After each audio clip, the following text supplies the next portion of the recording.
Guys, I don't know. I don't know. I don't know, man.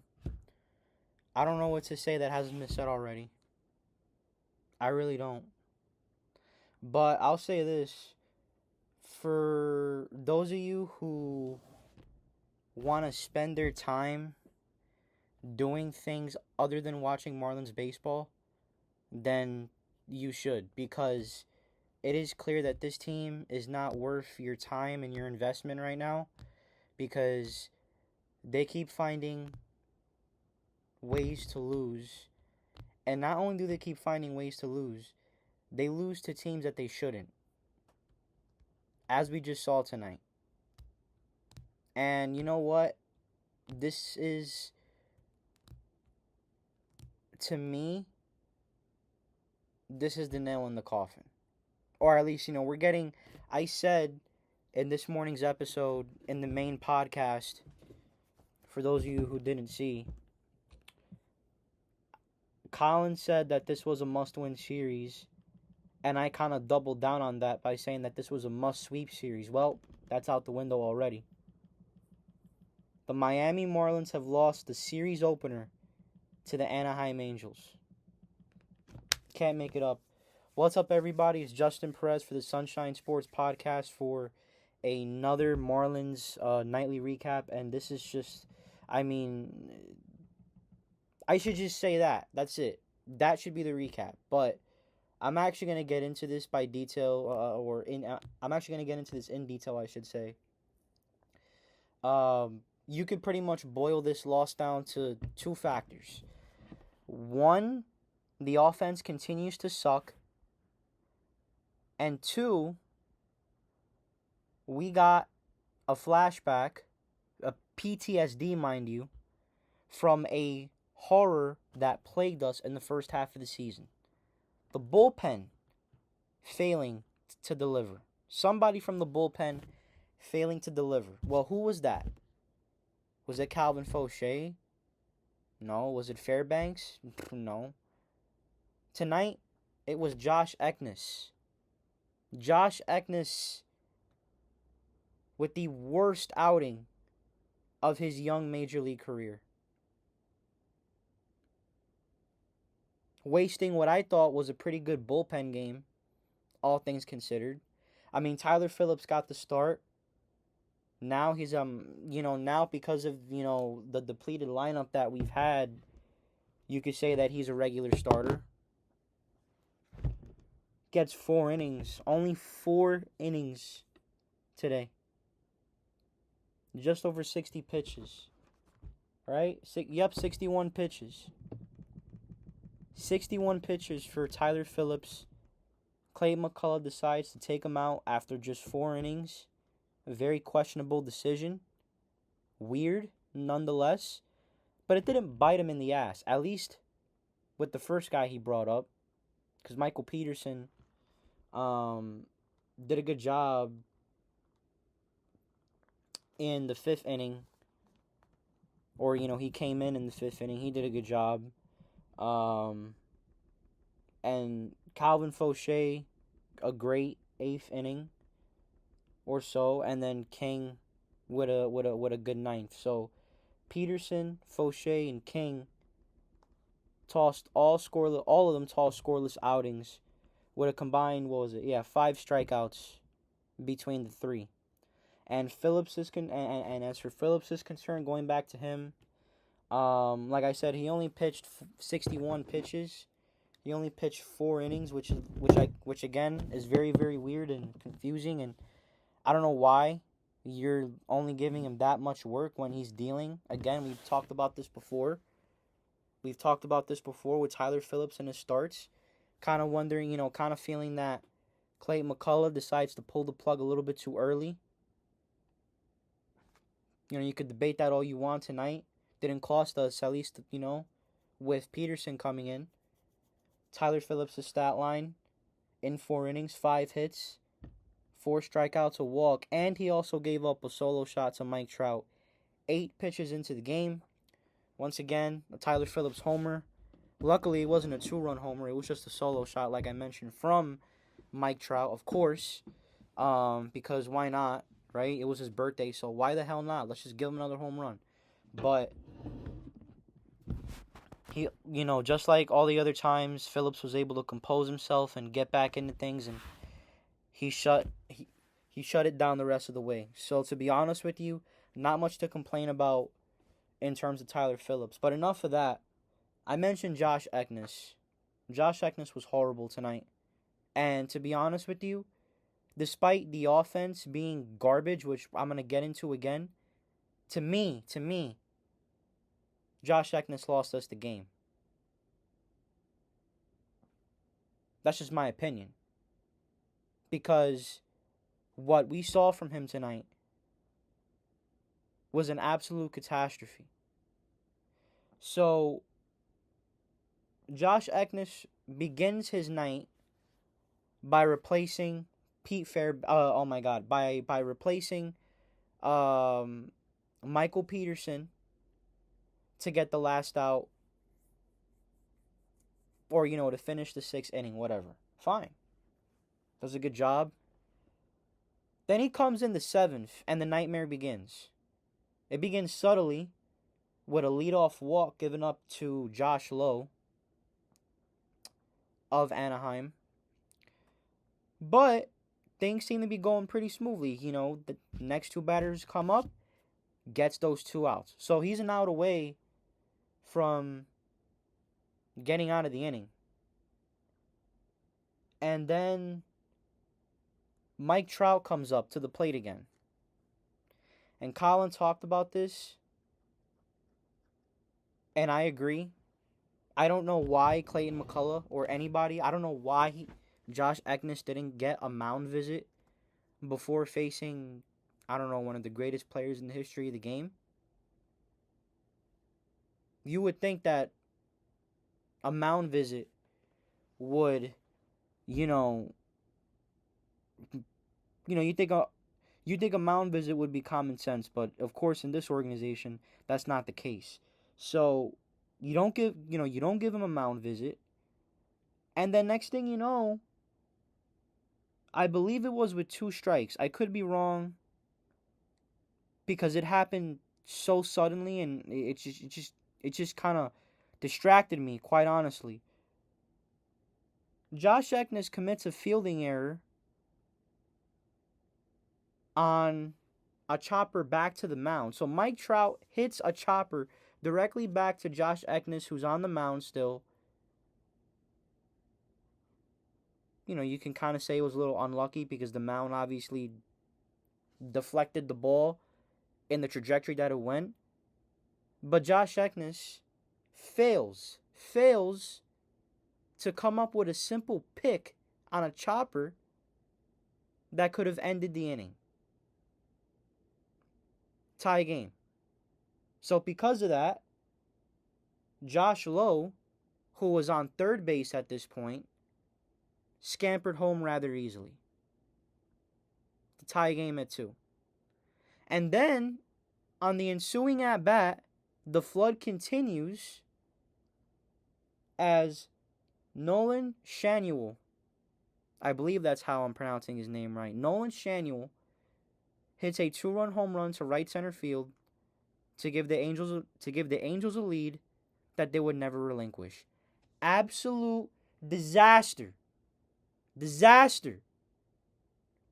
Josh Ekness choked. I'm sorry, but that's just a fact.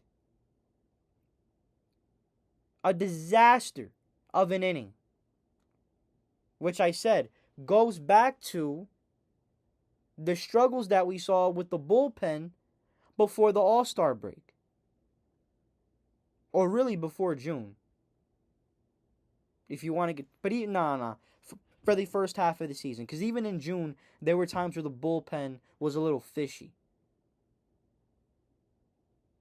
So Josh Ekness, congratulations for being the new screw-up king of the 2026 Miami Marlins season. Last night, it was a duo between Heriberto Hernandez and Esteury, Ruiz. Tonight, it's on you, Josh Ekness. Tonight, you are the subject of the jokes. You have become the Hanna-Barbera cartoon, you have become the joke of the night. So congratulations for that. But you want to know what's a bigger joke than that performance? The offense. The offense, once again, does not show up, and it's getting tiring. I am getting sick and tired of watching these games and seeing these bats do absolutely nothing. You know how many men we left on base tonight? Friggin' 13. I had to do a double check with my notes for a sec. I didn't want to get it wrong. 13 men left on base. We left so many guys on base throughout the early stages of this game. But the one moment that sticks out in my head the most is in the third inning when we failed to score a run with a runner at third. In the third inning, we had runners at the corners. And we did not score a run. You had runners at the corners and you did not score a run. Esteury Ruiz, for the second day in a row. The second day in a row is a part of the horrible play. In this particular moment of the game in the third inning, Esteury Ruiz is on third base. Otto Lopez hits a shallow infield force out. And Esteury Ruiz has the balls to say, oh, a shallow infield force out? I'm going to try to run home from third base. Guys, he tried to run home from third on a ball that didn't get past the infield. Does that scream ineptitude? Because to me it does. Esteury Ruiz. What is going on, man? Did you forget how to play baseball?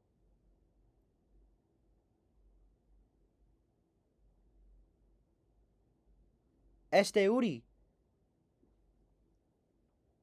I don't know, man. I don't know.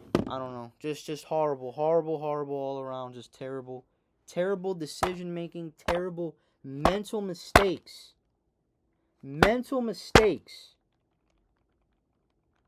And poor decisions that continue to haunt this team.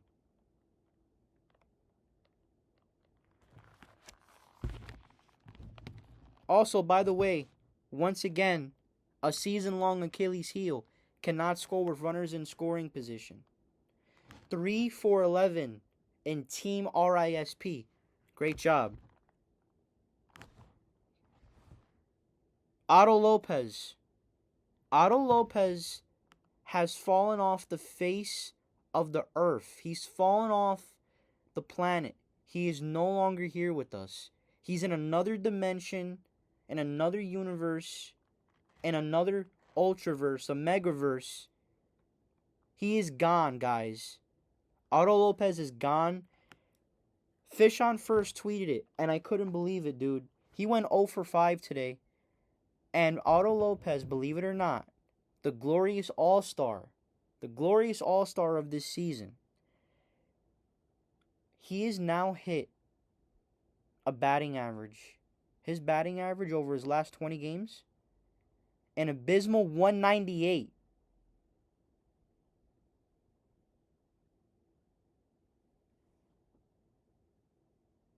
What are you doing? You're deciding to fall apart in the most critical part of the season? I understand it's baseball. I understand it's a long season. But now you're choosing to get into a slump. In the middle of I almost threw an F-bomb there. In the middle of a playoff race.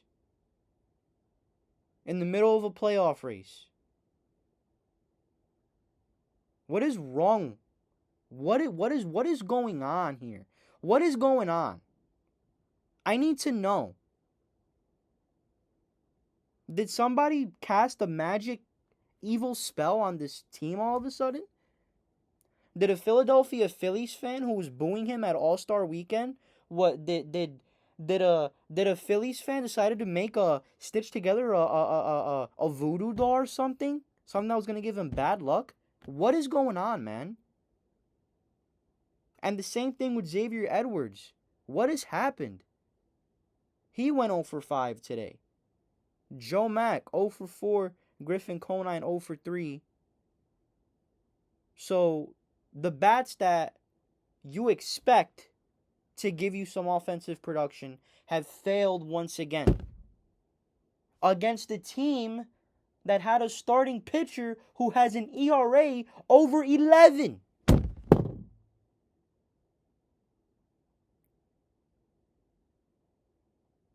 Over 11 ERA. What is this fellow's name? George Klassen. I had to look because I don't even know who this guy is. An ERA of over 11. And you can't score? You can't score more than 2 runs against a starting pitcher who has an ERA over 11. That is some horrible play. Horrible performance. This offense is just a complete dumpster fire. You know the meme with the dog sitting at the table, at the coffee table in the kitchen, while the whole place is on fire around him? That is this Marlins team right now. Everything's fine. Everything's fine.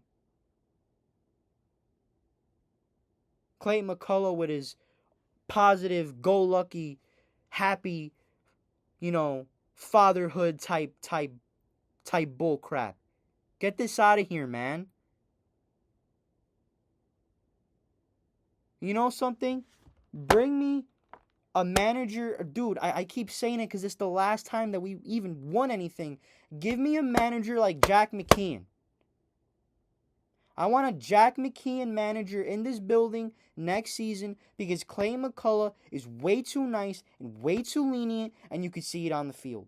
Not that these guys are not trying, because this is not an effort. This is not an effort thing. This is not. If this was an effort thing, then I'd be even worse than what I am right now. Because you're getting paid money from a professional organization to go out there and play. But luckily, this is not an effort thing. But this garbage is the same thing that Marlins fans saw early in 2003. Again, I keep drawing the parallels, not because I want to, but because I see it, everything, with my very own eyes. It's literally neck and neck. It's the same thing. The only difference is that the 03 Marlins made a change when it was necessary, while we're keeping this pansy-ass guy who clearly doesn't know how to lead a ball club. I'm sorry, but Clay McCullough is way too nice, and way too calm in a situation where urgency is needed. And I'm not saying that you cannot have composure. I'm not saying that you cannot have calmness, because you need that. You gotta stay calm. But dude, it's almost like he doesn't even care. Nothing is changing with this ball club. You go out and you lose to the Angels. You lose to the Angels. You lose to the Anaheim Angels, who had a pitcher who started a pitcher with an ERA over 11. That right there, that isn't what playoff teams do.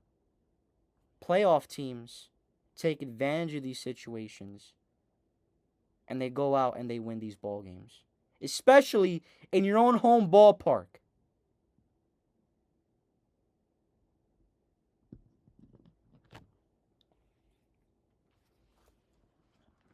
I didn't even get to the few positives because I'm just so frustrated.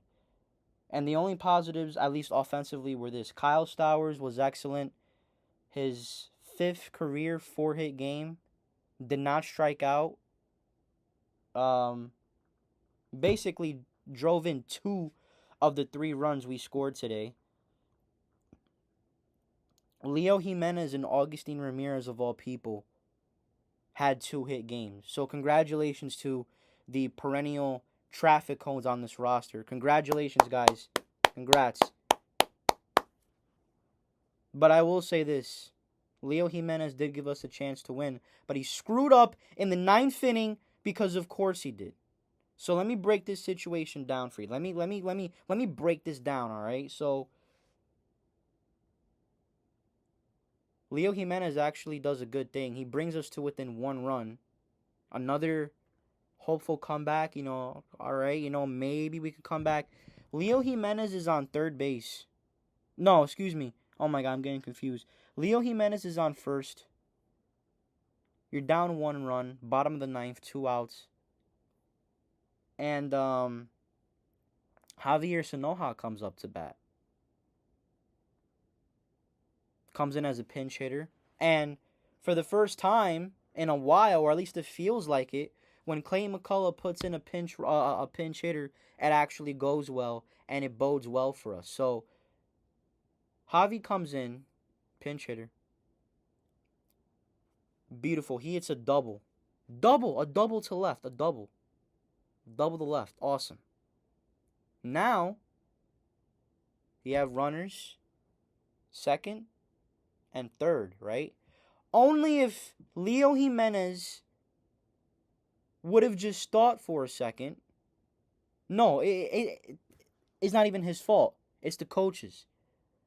Blake Lally, the third base coach, dude, take tomorrow off, man. Take tomorrow off. Please, please. I'll take your job for tomorrow. I mean, it's just... I want to look at this play again. But that's why I'm looking at my phone right now. I'm going to load it up. Not on camera, obviously. I mean, you can't really see anything great. I mean, yeah, you can kind of see a little bit. I have Blake Lally up here.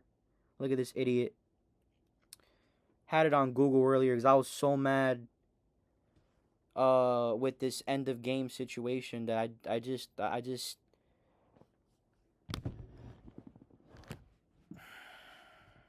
so Sanoja doubles and Jimenez goes to third. Trying to pull up the play here. But rather than stop at third, Jimenez decides to go home because Blake Lally is deciding to wave him around, send him home to try to tie the game. And he was out. The ball wasn't even hit far enough for Leo Jimenez to go home safely. If you're asking Leo Jimenez to go from first base to home on a double that doesn't even reach the wall in the outfield, it's not going to bode well, amigo.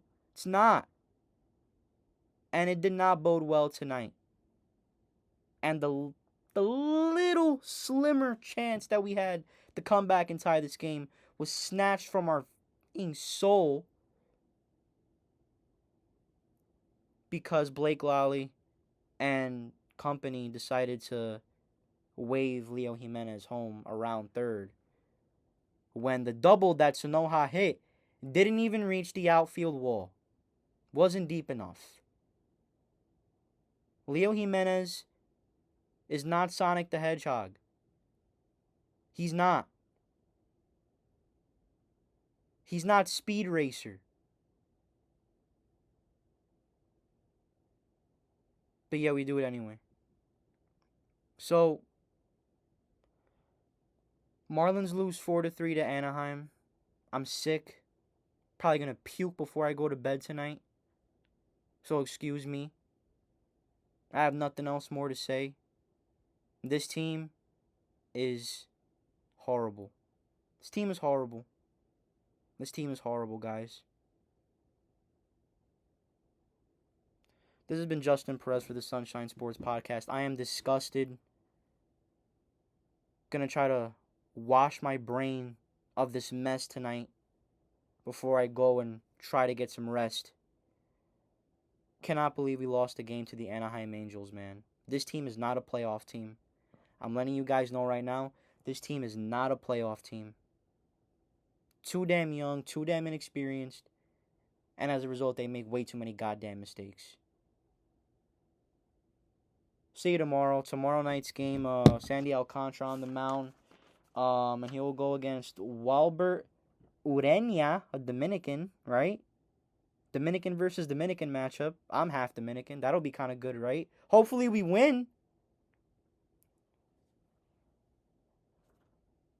That game tomorrow will be on Fox Sports 1 if you're interested in watching the national TV broadcast, which I know I will because I'm obviously not in Miami, so I'll be watching the Fox Sports 1 broadcast tomorrow.